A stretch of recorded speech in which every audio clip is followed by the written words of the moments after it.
वास्तव में हम आज किष्किंधा कांड, सुंदर कांड और लंका कांड और उत्तर कांड, ये चार कांड हैं जिनकी विशेषताएं क्या है। किष्किंधा कांड की विशेषता यह है, अर्थवान है, बिना हनुमान जी के राम जी अधूरे हैं। इसलिए आज भगवान राम का संकल्प पूर्ण होगा, इस बात का पूर्ण विश्वास हो गया प्रभु राम को, क्योंकि हनुमान जी मिल गए। भगवान राम ने हनुमान जी से एक बात पूछी कि हनुमान, तुम्हें पाकर के मैं ये विश्वास कर चुका हूं कि मेरा अब संकल्प पूरा हो जाएगा, लेकिन तुम्हारे मन में भी कोई संकल्प है, क्योंकि मेरा संकल्प तो विप्रधेन सुरसंत हितलीन मनुजवता। तुम्हारा क्या संकल्प है, अपना संकल्प बताओ। हनुमान जी ने कहा, प्रभु मेरा एक ही संकल्प था कि मैं गुरु ऋण से उऋण हो जाऊं। तो आज आपको पाकर के मुझे विश्वास हो रहा है कि आज मैं गुरु ऋण से उऋण हो जाऊंगा। भगवान ने कहा, अभी हुए नहीं हो जाओगे तो होगे कैसे, पहले मुझे ये बताओ। हनुमान जी ने कहा कि मुझे ज्ञान देने वाले सूर्य भगवान, वही मेरे गुरुदेव हैं। उन्होंने एक बात मुझसे कही थी कि मैंने ज्ञान तो दिया है हनुमान, लेकिन मेरे सामने एक सबसे बड़ी समस्या है, वो है मेरी संतान। देखो एक बात आपको बताएं, यदि संतान आपके अनुकूल है तब तो आप निश्चित रूप से प्रसन्नता महसूस करोगे कि हम प्रसन्न हैं क्योंकि हमारी संतान हमारे अनुकूल।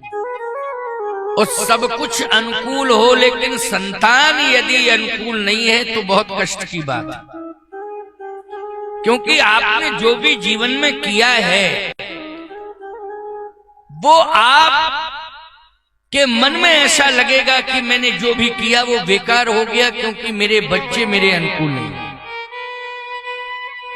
तो क्या सूर्य भगवान की संतान सूर्य भगवान के अनुकूल नहीं है?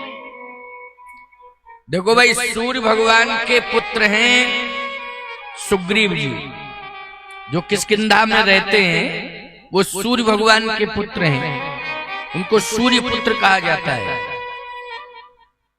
तो सुग्रीव जी की एक मना स्थिति है कि वो भागे भागे फिरते हैं। अच्छा बोलो, आपका बेटा भागा भागा फिरे तो आपको अच्छा नहीं लगेगा कि ये भागा ही भागा फिरता है। अरे भाई, मेरे पास रहे, मैं जो उसे आदेश दूं उसका पालन करे, लेकिन वो तो भागा भागा फिर रहा है। तो सूर्य भगवान का जो पुत्र है सुग्रीव, वो भागने में एक्सपर्ट है, भागा भागा फिरता है। अच्छा, भागा भागा क्यों फिर रहा है, कारण क्या है? करना कुछ नहीं चाहता है, अधिकार पाना चाहता है। अच्छा एक बात बताओ, कर्तव्य से अधिकार मिलता है, बिना कर्तव्य किए किसी को अधिकार मिला नहीं है। और यदि बिना कर्तव्य के कोई अधिकार पाने की चेष्टा करता है तो निश्चित रूप से संघर्ष होता है कि तुमने किया दिया कुछ नहीं है और तुम अधिकार पाना चाहते हो। सुग्रीव जी कुछ करना नहीं चाहते हैं, लेकिन अधिकार पाना चाहते हैं। सूर्य भगवान इस बात से चिंतित है कि ये भागा भागा फिरता है, कुछ करना चाहता नहीं है और सम्मान पाना चाहता है, अधिकार पाना चाहता है। तो सम्मान ऐसे नहीं मिलता है, जब व्यक्ति कुछ करता है तब सम्मान मिलता है उसे। आज इस गांव में बेरियाडीह गांव में यज्ञ हो रहा है। ये 5वां यज्ञ है, पंचम यज्ञ। और 5वें यज्ञ का यजमानत तो श्री राम किशोर शाही जी ने स्वीकार किया है। 5 यज्ञ पूर्णता की ओर है, ये 5वां यज्ञ। ये तो मुझे ही अनुभव है कि 2 यज्ञों का तो मुझे ही अनुभव है। पिछले यज्ञ में आया था, इस बार आया हूं। वो अभी रामकिशोर जी मंच पर कह रहे थे, महाराज जी जो 2029 में 6वां यज्ञ होगा उसमें हनुमत महायज्ञ होगा, तो आप आशीर्वाद दो कि यज्ञ सफल हो और आप आए। तो देखो भाई, पहले में आया था तो पहले भी मैंने कहा था कि तुम भी स्वस्थ रहोगे, हम भी स्वस्थ रहेंगे, हमारे श्रोता स्वस्थ रहेंगे, गांव और क्षेत्र के लोग जितने सहयोग कर रहे हैं वो सब स्वस्थ रहेंगे और पूरे ग्राम में क्षेत्र में मंगल ही मंगल रहे, ये मेरा आशीर्वाद है। तो भगवान की कृपा से 7 वर्ष हो गए, क्योंकि 2 साल कोरोना काल में चला गया इसलिए यज्ञ नहीं हुआ, लेकिन लगभग इतना बड़ा महामारी का दौर आया। लेकिन प्यारे, कहीं ना कहीं आज हम देख रहे हैं कि आप सब बैठे हो, रामकिशोर जी, पूरे बेरियाडे ग्राम आसपास क्षेत्र के लोग मुक्त हस्त से सहयोग भी दे रहे हैं और यज्ञ में सेवाएं दे रहे हैं, यज्ञ कर रहे हैं। बहन बेटियां भी बाहर से आई हैं यज्ञ देखने के लिए, सभी रिश्तेदार बाहर से आए हैं, व्यवहारी बाहर से आए हैं, प्रेमी लोग बाहर से आए हैं। ईमानदारी के साथ बताओ, कहीं ना कहीं भगवान ने हमारे प्राण की रक्षा की है, तभी तो हम बैठे हैं। नहीं, कोरोना काल में डॉक्टरों ने हाथ उठा दिए थे कि भाई हम इलाज नहीं कर पाएंगे, ऐसी बीमारी महामारी है कि हमारे हाथ में नहीं है। प्रयास रहेगा, लेकिन बच जाओ तो भगवान की कृपा। लेकिन बच गए कि नहीं बच गए, बोलो बचे तो आज यज्ञ में बैठे हो। मैं अभी यज्ञ भगवान के सामने सम्मुख बैठा हूँ, प्रार्थना करूंगा, दुर्गा माता से प्रार्थना करूंगा और अयोध्या नाथ भगवान से, बजरंगबली से ये प्रार्थना करूंगा कि 2029 में जो हनुमत महायज्ञ होगा उसमें राम किशोर शाही और आप सभी ग्रामवासी, क्षेत्रवासी सभी सुरक्षित रहेंगे और बड़ी भव्यता दिव्यता के साथ 2029 का हनुमत महायज्ञ संपन्न होगा। और ठाकुर जी ने चाहा तो मुझे भी यज्ञ के निमित्त यज्ञ भगवान सुरक्षित रखेंगे तो मैं भी आऊंगा आपके यज्ञ में 2029 में। समझे? तो आप सभी को कहीं ना कहीं यज्ञ का पुण्य आपके कार्यों में और आपके स्वास्थ्य और आपके कर्तव्य, आपके परिवार के संचालन में यज्ञ का पुण्य हमेशा साथ काम आएगा, आपके साथ रहेगा। इस बात पर आपको विश्वास करना पड़ेगा, क्योंकि परमात्मा विश्वास से ही प्राप्त होता है।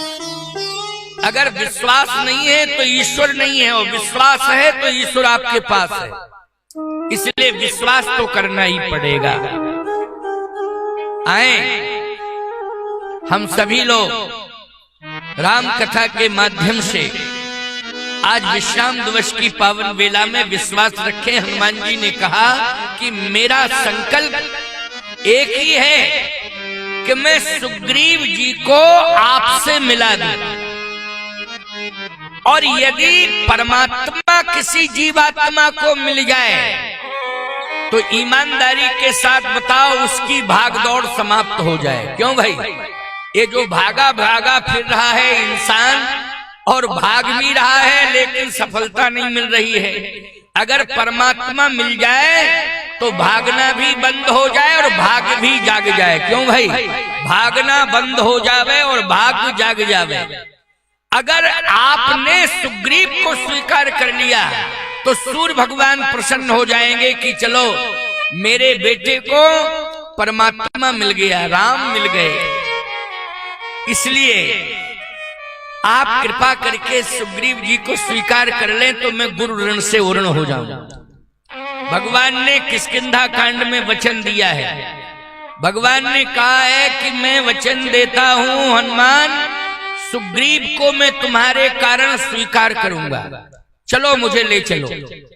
गोस्वामी जी ने लिख दिया, तुम उपकार सुग्रीव कीन्हा, तुम उपकार सुग्रीव कीन्हा, तुम उपकार सुग्रीव कीन्हा, तुम उपकार सुग्रीव कीन्हा, राम मिलाए राजपद दीन्हा, राम मिलाए राजपद दीन्हा, राम मिलाए राजपद दीन्हा, राम मिलाए राजपद दीन्हा,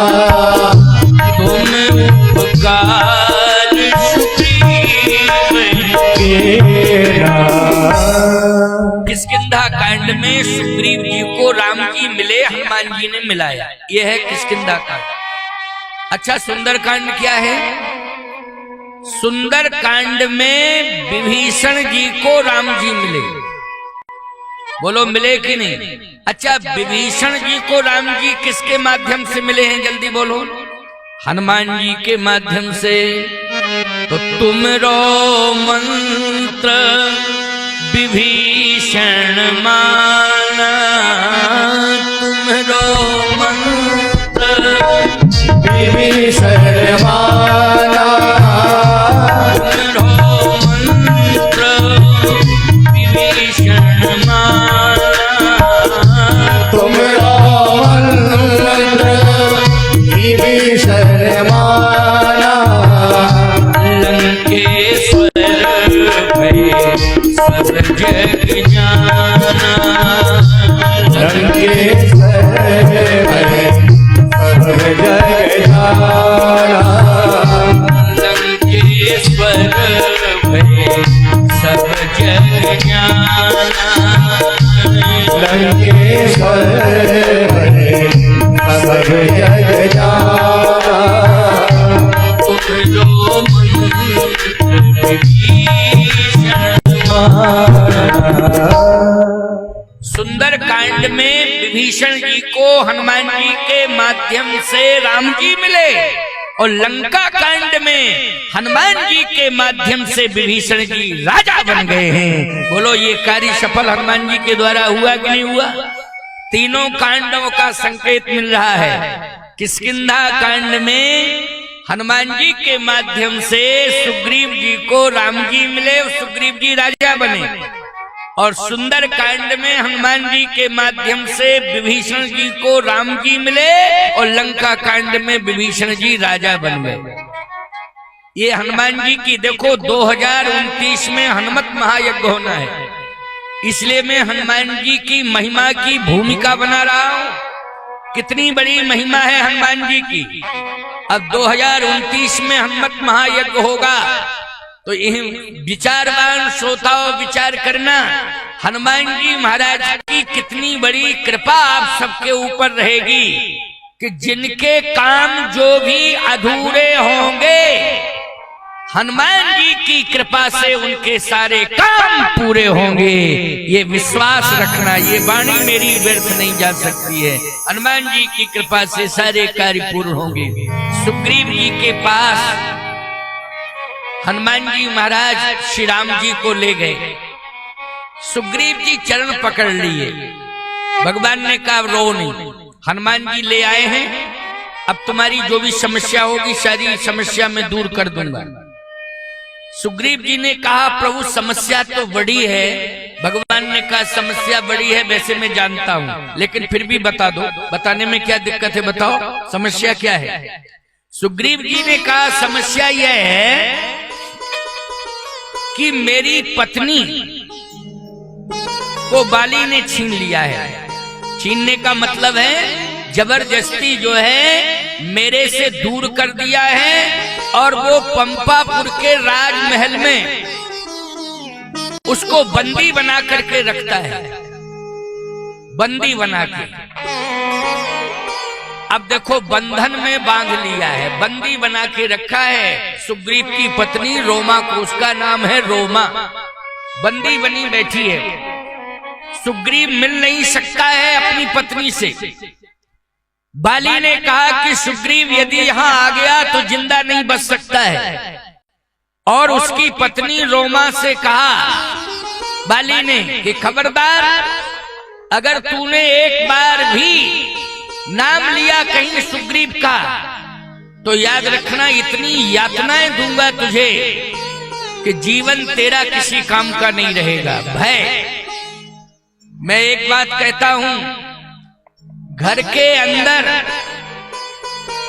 कभी भी तीन के आंसू नहीं निकलना चाहिए। आप कहो महाराज कौन कौन तीन के आंसू? एक तो माँ के आंसू नहीं निकलना चाहिए, दूसरा पत्नी के आंसू नहीं निकलना चाहिए, और तीसरा बेटी के आंसू नहीं निकलना चाहिए। माँ के आंसू निकलने का अर्थ है कि माँ की सेवा नहीं हो रही है, इसलिए माँ दुखी है। पत्नी के आंसू निकलने का अर्थ है कि पति निश्चित रूप से घर के दायित्व को संभाल नहीं रहा है। पति जो है भटक चुका है, पति नशा कर रहा है, पति जुआ खेल रहा है, पति जो है राहजनी कर रहा है, पत्नी रो रही है।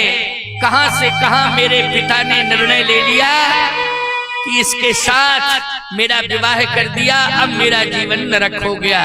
कभी भी पत्नी के आंसू निकलना नहीं चाहिए, माँ के आंसू नहीं निकलना चाहिए, और बेटी के आंसू नहीं निकलना चाहिए कि बेटी इतनी ज्यादा उम्र वाली हो गई कि तुम उसका समय से विवाह नहीं कर रहे हो। याद रखना, यदि समय से किसी भी बेटी का विवाह बाप नहीं करता है तो धर्मशास्त्र में सबसे बड़ा अपराधी माना जाता है। समाज के लोग भले ही कुछ भी कहें, लेकिन धर्मशास्त्र में वो बहुत बड़ा अपराधी माना जाता है। इसलिए दो बातों पर विशेष ध्यान देना है। एक तो बच्चों को पढ़ाइए, शिक्षावान बनाइए, बच्चों को शिक्षा से जोड़िए, और समय से अपने बच्चों का विवाह कर दीजिए। इन दो बातों का विशेष ध्यान रखिए। ये मत सोचिए कि हम बच्चों को धंधा क्या करावें, रोजगार व्यापार क्या करावें। बच्चे तुम्हारे पढ़ लिख जाएंगे तो तुम्हें चिंता करने की जरूरत नहीं, खुद ही रोजगार व्यापार खोज लेंगे।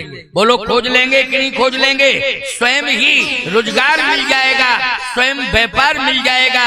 इसलिए बच्चों को शिक्षित बनाना है, चाहे बेटा हो चाहे बेटी हो। अपने घर के खर्चे कम कर दो, अपनी सुविधाओं को कम कर लो, लेकिन बेटा बेटियों को समय से पढ़ाइए। जब वो पढ़ लिख जाएंगे निश्चित रूप से वो स्वयं व्यापार करेंगे, स्वयं बिजनेस करेंगे, कुछ ना कुछ निश्चित रूप से करेंगे ही करेंगे, क्योंकि आपके द्वारा दी हुई शिक्षा व्यर्थ नहीं जा सकती है। और समय से बेटी बेटा का विवाह करिए। ये दो कर्तव्यों पर विशेष रूप से ध्यान देना है। आज सुग्रीव की पत्नी बंदी बनी पंपापुर में बैठी है, रो रही है। अच्छा बोलो, पंपापुर का विनाश होगा कि नहीं? बाली मरेगा कि नहीं मरेगा? इसी अपराध के कारण मरेगा, क्योंकि जीवन में हमारा चरित्र अच्छा होना चाहिए।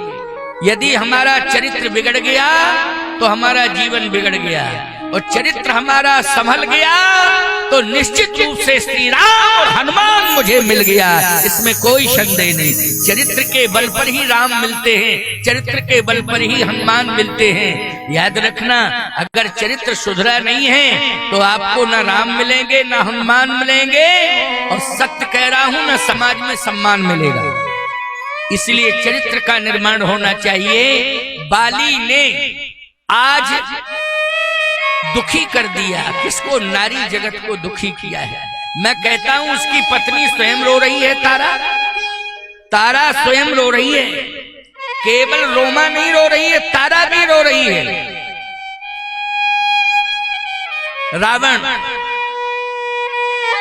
रावण ने भी नारियों को दुखी किया है। रावण के राज्य में देव यक्ष गंधर्व नर किन्नर नाग कुमारी और जीत भरी निज बाहुबल बहु सुंदर वर नाग। देव यक्ष कन्याओं का हरण करके लाता है। देव यक्ष कन्याएं रो रही हैं, बंदी बनी बैठी हैं। 21,000 नारी और कुमारियों का हरण करके लाया था रावण और उसने बंदी बना करके रखा था लंका में। और याद रखना, वो बंदी बनी हुई 21,000 नारियां कुमारियां रोती रही और रो रो करके श्राप दे रही थीं। और उसमें मूल रूप से सीता जी का श्राप और जुड़ गया, क्योंकि ये देव यक्ष कन्याओं का हरण तो किया था, लास्ट में उसने सीता जी का हरण किया, जनक नंदिनी जानकी जी का हरण किया। तो परिणाम क्या निकला? परिणाम ये निकला कि रहा न कोकुल रोवन हारा। भगवान ने कहा, सुग्रीव तुम चिंता मत करो, तुम्हारी समस्या का समाधान होगा।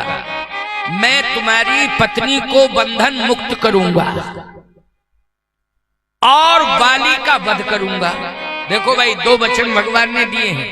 मैं तेरी पत्नी को बंधन मुक्त करूंगा और बाली का वध करूंगा। संसार में बहुत से बंधन हैं प्यारे, हम उन बंधनों में बंधे हुए हैं, लेकिन हम बंधनों से मुक्त तो नहीं हो पा रहे हैं, बल्कि उलझते जा रहे हैं। लेकिन हमको अगर बंधन से मुक्त कोई कर सकता है तो केवल परमात्मा कर सकता है। और कलिकाल में परमात्मा का स्वरूप यदि आपको समझना है तो रामचरितमानस में ही समझ सकते हो कि परमात्मा कैसे प्राप्त होगा, कैसे बंधन मुक्त करेगा, हम कैसे बंधन मुक्त हो सकते हैं। ये रामचरितमानस में ही प्रमाण मिल सकते हैं और कोई दूसरा विकल्प नहीं है, कोई दूसरा विकल्प नहीं है। आइए सुनिए, भगवान ने कहा चिंता मत करो। सुग्रीव से कहा कि सुग्रीव चलो मेरे साथ, आज मैं बाली को चुनौती दूंगा और उसका वध करूंगा और तेरी पत्नी रोमा को बंधन मुक्त करूंगा, चलो मेरे साथ। सुग्रीव को साथ लेकर भगवान गए। अब भगवान ने कहा कि बाली दिखाई नहीं दे रहा, कहे महाराज वो तो महल के अंदर है। भगवान ने कहा 14 साल हम किसी के महल में नहीं जा सकते, नगर के बाहर तो हम सब कुछ कर सकते हैं, नगर के अंदर प्रवेश करके किसी के महल में जाके किसी को चुनौती नहीं दे सकते हैं। एक काम करो, एन केन प्रकारेण सुग्रीव तुम बाली को मेरे सामने खड़ा कर दो। सुग्रीव ने कहा महाराज समस्या ये है कि अगर हमने खड़ा भी कर दिया उसको आपके सामने और कहीं आपने कुछ प्रयास नहीं किया तो पहले तो मुझे मार डालेगा और बाद में आप उसे मारोगे तो कोई मतलब नहीं निकलता है। इतना खतरनाक है कि मुझे देखेगा तो तुरंत मार डालेगा। भगवान ने कहा नहीं, मेरे सामने यदि किसी के प्राण भी निकल जाते हैं तो मैं उस पर दृष्टि डालूंगा तो प्राण उसके वापस आ जाएंगे। अच्छा बोलो, ये विश्वास है कि नहीं? अगर कोई व्यक्ति निष्प्राण हो गया, मर गया, तो कोई डॉक्टर प्राण नहीं वापस करा सकता, लेकिन परमात्मा चाहे तो प्राण वापस ला सकता है कि नहीं? आप कहो प्रमाण क्या है? प्रमाण है मृतक जियावन, मृतक जियावन गिरा सुहाई, मृतक जियावन गिरा सुहाई, मृतक जियावन गिरा सुहाई, मृतक जियावन गिरा सुहाई, श्रवण रंध्र होवे उड़ जब आई, श्रवण रंध्र होए जब आई, मृतक जियावन गिरा सुहाई, मृतक जियावन गिरा सुहाई, श्रवण रंध्र होवे उड़ जब आई, श्रवण रंध्र हुए और जब आई, श्रवण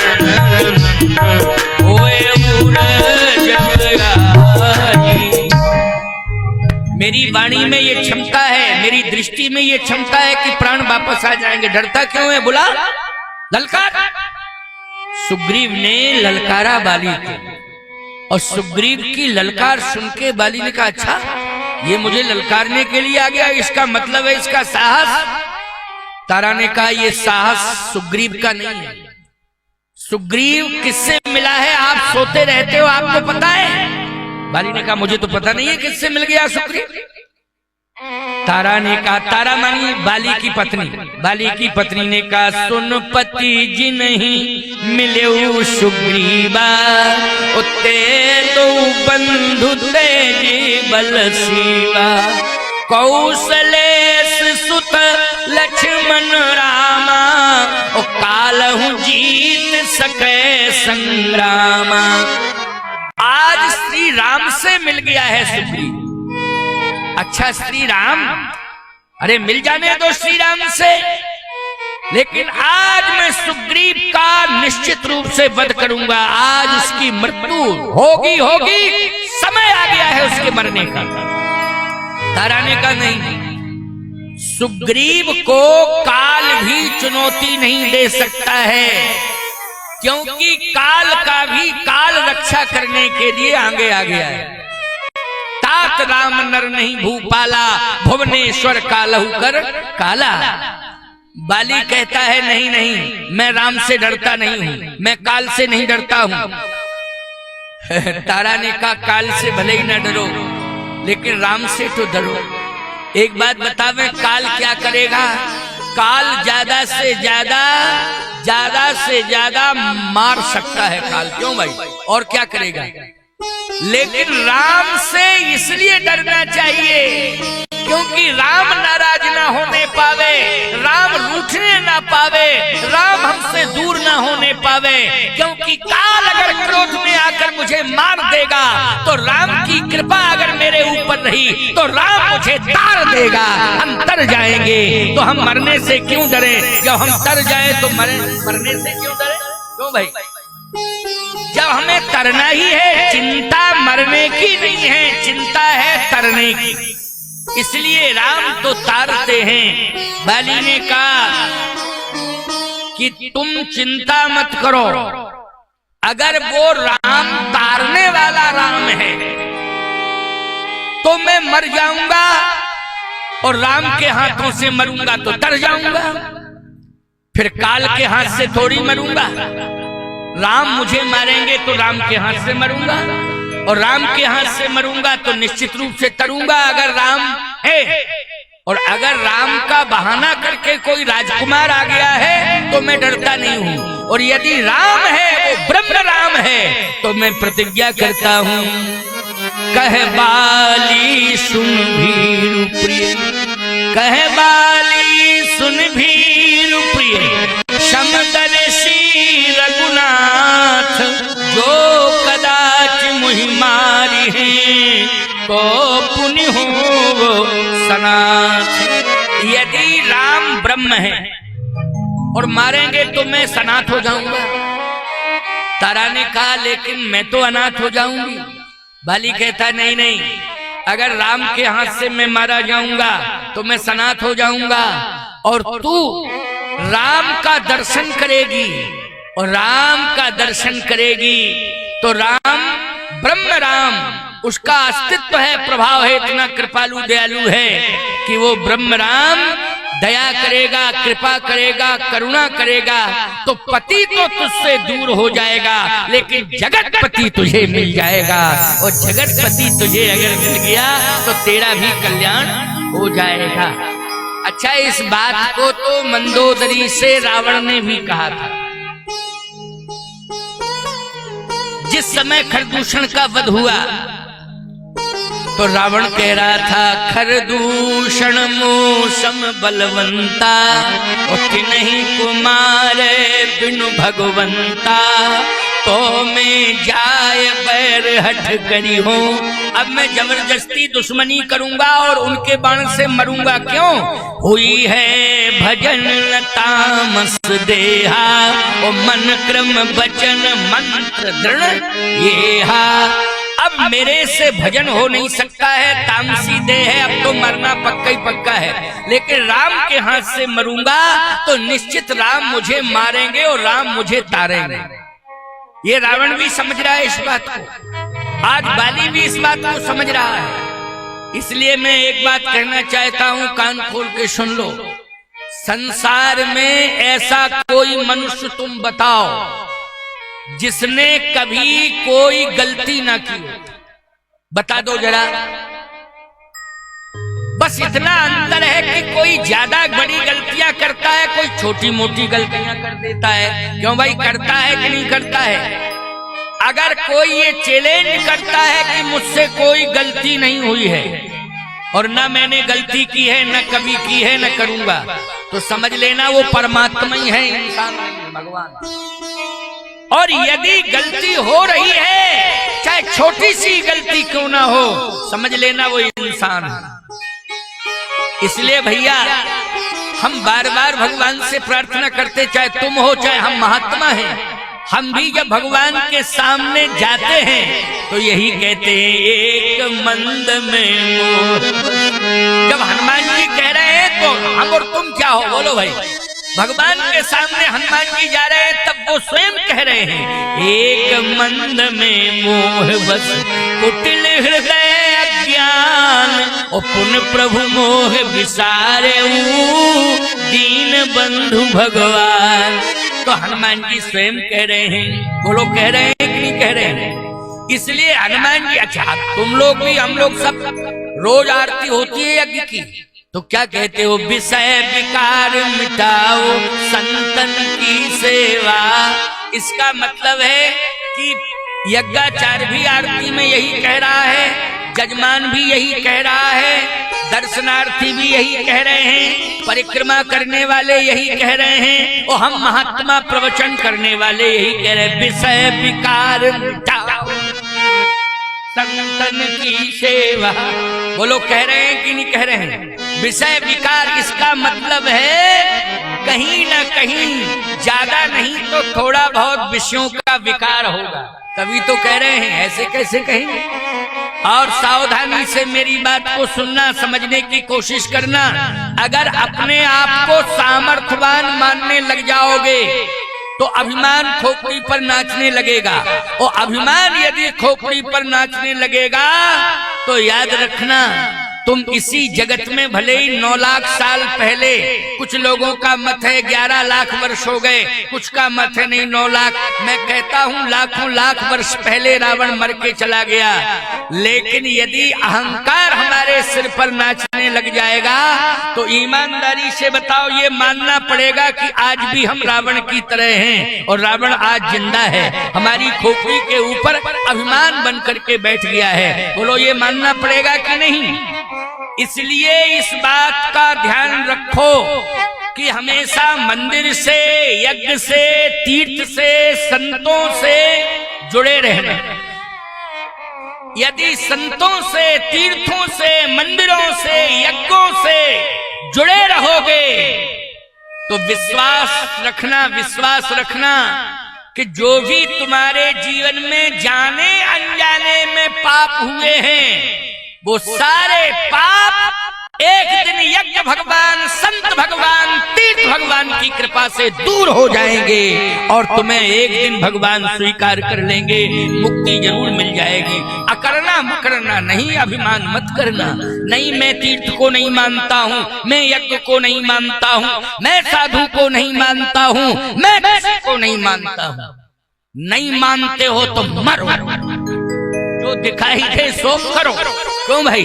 जब मानना ही नहीं है तो फिर जो चुल्लू भर पानी में डूब के मर जाओ, जिंदा रहने की कोई जरूरत नहीं। जब किसी की बात ही ना माननी है, जो ना माने साधु सीख तो लेके कटोरा मांगे भीख। हमारे यहाँ साधुओं में कहावत है, जो ना माने साधु सीख तो लेके कटोरा मांगे भीख। वो दिन आ जाएंगे, दुर्दिन आ जाएंगे। इसलिए सावधान। हमें निश्चित रूप से इस मानव शरीर मिला है, और मानव शरीर अगर मिला है तो नासवान है, तो हमें इस शरीर को भगवान तक पहुंचाना है। भगवान से जोड़ना है, तभी हमें मुक्ति मिलेगी, तभी हम पवित्र होंगे, तभी हमारा कल्याण होगा, तभी हम भगवान के पार्षद बन पाएंगे, तभी हम भगवान के धाम में रहने के अधिकारी बन पाएंगे। जब हम यज्ञ की शरण में जाएंगे, संतों की शरण में जाएंगे, तीर्थों की शरण में जाएंगे, तभी हम भगवान के धाम में रहने के अधिकारी हो पाएंगे। आज बाली को भी स्वीकार करना पड़ा, रावण को भी स्वीकार करना पड़ा। खरदूषण मोशम बलवंता तिन्हीं को मारे बिन भगवंता, तो हुई है भजन न तामस देहा, मन क्रम वचन मंत्र दिने यहाँ, तो मैं जाए बेर हट करे हूं। रावण ने भी स्वीकार किया है, बाली ने भी स्वीकार किया है। कहे बाली सुन भीर प्रिय समदर्शी रघुनाथ, ओ जो कदाच मोहि मारी है, तो पुण्य हो सनाथ। तारा ने कहा तो इसका मतलब है कि आप जाएंगे? बाली ने कहा जाऊंगा, अगर सामान्य राजकुमार है तो मेरा कुछ बिगाड़ नहीं पाएगा, और सुग्रीव को छोड़ूंगा नहीं, और यदि वो ब्रह्म राम है तो मैं मर जाऊंगा और तर जाऊंगा। तारा समझा ही सकती है, समझाया, लेकिन बाली पहुंच गया। युद्ध हुआ, बहुत बड़ा युद्ध हुआ है सुग्रीव का और बाली का, साधारण नहीं हुआ है। इतना बड़ा युद्ध हुआ है कि बाली भी इस बात को महसूस कर रहा है कि मैं इतना बलवान हूं, लेकिन सुग्रीव का कुछ बिगाड़ ही नहीं पा रहा। कहीं ना कहीं से ताकत मिल रही है इसको, और ताकत किसकी मिली थी जल्दी बोलो? भगवान ने पहली बार जब युद्ध हुआ, पहला युद्ध, उसमें तो भाग गया सुग्रीव, लेकिन घायल हो गया था। लेकिन दोबारा में जब गया तो भगवान ने हाथ रखा शरीर पर, कर परसा सुग्रीव शरीरा, तनभा कुलस गई सब पीड़ा। पहले युद्ध की पीड़ा दूर करी और माला पहना दी। माला पहनाई है, हाँ, गोस्वामी जी ने लिखा है किष्किंधा में, मेली कंठ सुमन की माला, पटवा पुनि बल दे विशाला। भगवान ने पुष्पों की माला पहना दी, पुष्प की माला। अब माला पहन ली और पटवा पुनि शरीर पर हाथ रखा, वज्र के समान शरीर हो गया। बाली इस बात को समझ रहा है कि कहीं ना कहीं ताकत मिल रही है, कहीं ना कहीं से, निश्चित रूप से इतनी ताकत तो थी नहीं। लेकिन प्यारे, युद्ध हुआ, ऐसा वैसा युद्ध नहीं, बहु छल बल सुग्रीव कर, पूरी ताकत बाली ने लगा दी। ये हारा भयमान, अब सुग्रीव यहाँ हार रहा है, क्योंकि बाली ने इतनी ताकत लगा दी है कि सुग्रीव ने पूरी ताकत लगा दी, फिर भी पराजय को स्वीकार करने वाला है। कहता है बस अब मैं पराजित होने वाला हूं, अब मैं सफल नहीं हो पाऊंगा। बहु छल बल सुग्रीव कर ही हारा भयमान, का बस भाई छोड़ दे मुझे, मत मार, मैंने पराजय स्वीकार कर ली है। भगवान ने कहा नहीं, पराजय क्यों स्वीकार कर रहा है? मेरी भुजाओं का बल तुझे मिला है, मैंने तुझे आशीर्वाद दिया है, मैंने तेरे सिर पर हाथ रखा है। लेकिन सुग्रीव कहता है रक्षा करो मेरी, तभी मैं बच पाऊंगा, नहीं तो मर ही जाऊंगा। भगवान ने कहा चिंता मत करो, मारा बाली राम तब हृदय माझ सरतार। उसी समय भगवान ने बाण दिया तो मूर्छित होकर गिर पड़ा बाली। भगवान ने कहा क्यों सुग्रीव, अब क्या स्थिति है? बोले बस अब मैं विजयी हो गया। क्यों? बोले अब तो मरने वाला है, मर ही रहा है, बस थोड़े 2-4 मिनट की बात है, मर जाएगा। भगवान ने कहा इतना आसान नहीं है जितना तुम कह रहे हो कि मर जाएगा। कहने नहीं, ये प्राण निकलने ही वाले हैं। भगवान ने कहा अच्छा सही बात है। भगवान जैसे ही पास में पहुंचे सुग्रीव के, सुग्रीव के पास पहुंचे और बाली की दृष्टि भगवान पर पड़ गई तो पुनः उठ के बैठ गए। भगवान ने कहा क्यों, मरा है? बोल, उठ के बैठ गया, ये मरा है? सुग्रीव बोला नहीं प्रभु, मरने वाला था, लेकिन पता नहीं कौन सी ताकत मिल गई कि वो उठ के बैठ गया। बाली कहता है ताकत तो नहीं मिली थी, लेकिन जब मैंने राम को देखा तो मुझ में ताकत आ गई। तो सुग्रीव बोला आते नहीं 10 मिनट और तो मर ही न जाता, लेकिन 10 मिनट और रुक जाते तो मर जाता, लेकिन आप आ गए तो ताकत मिल गई और लगता है कि प्राण वापस आ गए। वो इतनी बड़ी ऊर्जा, इतनी ताकत मिल गई कि उठ के बैठ गया। भगवान ने कहा कि अब वो तो ताकत मिल गई तो मिल गई। सुग्रीव बोला अब मार दो। बाली कहता है रुको, मारने की बात बाद में करना, पहले ये बताओ मेरे अंदर दोष क्या है और सुग्रीव के अंदर गुण क्या है। मेरे दोष बताओ और इसके गुण बताओ। शायद अगर गुण दोष की व्याख्या श्री राम करने लगोगे तो आप सिद्ध नहीं कर पाओगे मेरे दोषों को, और सिद्ध करके बताओ। भगवान ने कहा सही बात बतावे। सुग्रीव में सबसे बड़ा गुण यह है कि इसने हनुमान जी का साथ नहीं छोड़ा। बोलो, बाली सुग्रीव का सबसे बड़ा गुण यह है कि सुग्रीव के साथ हनुमान, लेकिन तेरे अंदर सबसे बड़ा दोष है कि तेरे साथ अभिमान। अच्छा बोलो, सबसे बड़ा दोष क्या है? जल्दी बोलो, अभिमान। और सबसे बड़ा गुण क्या है? हनुमान। बोलो है कि नहीं? जल्दी बोलो, समझ में आया करे तो ऐसे कर दिया करो। सबसे बड़ा गुण क्या है? अगर हनुमान हमारे साथ है तो गुण है कि नहीं है, और यदि अभिमान हमारे साथ है तो ये सबसे बड़ा दोष है। अच्छा बोलो, हनुमान किसके साथ? हनुमान सुग्रीव के साथ। अभिमान किसके साथ है? अभिमान बाली के साथ है। भगवान ने कहा अभिमान की बात बताओ। मम भुजबल आश्रित जिए जानी, मारा चहसी अधम अभिमानी। जब तुझे ये पता था कि हनुमान तो साथ रहते हैं सुग्रीव के, लेकिन हनुमान के साथ राम भी आ गया है, इसके बाद भी तेरी भुजाओं में इतनी ताकत आ गई कि तू सुग्रीव को मारने लगा।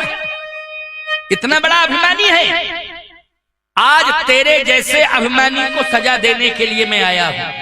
बोल, तेरे अंदर ये दोष है कि नहीं, अभिमान? और बोल, सुग्रीव के अंदर ये गुण है कि नहीं, हनुमान साथ में? बाली कहता है ये बात तो समझ में आ रही है। भगवान ने कहा और सबसे बड़ा दोष बतावे। बताओ, तेरे यहां कितने लोगों के आंसू, कितने नारियों के आंसू गिर रहे हैं? गिनती कर, मैं गिनाता हूं। सुन, कितनी नारियों को तूने रुलाया है, अपमानित किया है। अनुज बधू भगनी सुत नारी, अनुज बहु भगनी सुत नारी, अनुज बधू भगनी सुत नारी, अनुज बधू भगनी सुत नारी। सुन सखिए कन्या समझारी, सुन सखिए कन्या समझारी। ये नहीं उद्देश विलोकन जोई, ये नहीं उद्देश विलोकन जोई। आगे बढ़े कछु पाप न होई, तारे बदे कछु पाप न होई। आगे बढ़े कछु पाप न होई, तारे बदे कछु पाप न होई। आगे बढ़े कछु पाप न होई। अनुज बधू, आज सुग्रीव की पत्नी जो तेरी अनुज बधू है वो रो रही है तूने अपमान किया है उसका। बोल ये गुण है कि दोष है तेरे अंदर? बोलो नारियों का अपमान करना ये गुण है कि दोष है? ये दोष है। अनुज बधू, तूने अपमान किया है उसका, सुग्रीव की पत्नी का। भगनी मानी बहन, याद रखना इंद्र की पुत्री विद्युत ज्वाला, इंद्र की पुत्री का नाम है विद्युत ज्वाला, इसने इंद्र की पुत्री का अपमान किया था। अच्छा, आप सबको मालूम है कि इंद्र का संबंध महाराज दशरथ से है कि नहीं? महाराज दशरथ से इंद्र का संबंध है। आप कहो कैसे है? आगे होए जहीं सुरपति ले ही अरद सिंहासन आसन दे। जब महाराज दशरथ स्वर्ग जाते हैं तो इंद्र जो है खड़ा हो जाता है, सम्मान करता है, और जो स्वर्ग का सिंहासन है उसको आधा छोड़ देता है। तो आधे भाग में इंद्र बैठता है और आधे भाग में महाराज दशरथ बैठते हैं। ईमानदारी के साथ बताओ, बोलो ये रामायण की चौपाई है? बोलो बाबा, है कि नहीं? सरजू शरण जी बोलो, है कि नहीं? सखी बाबा, ये रामायण की चौपाई।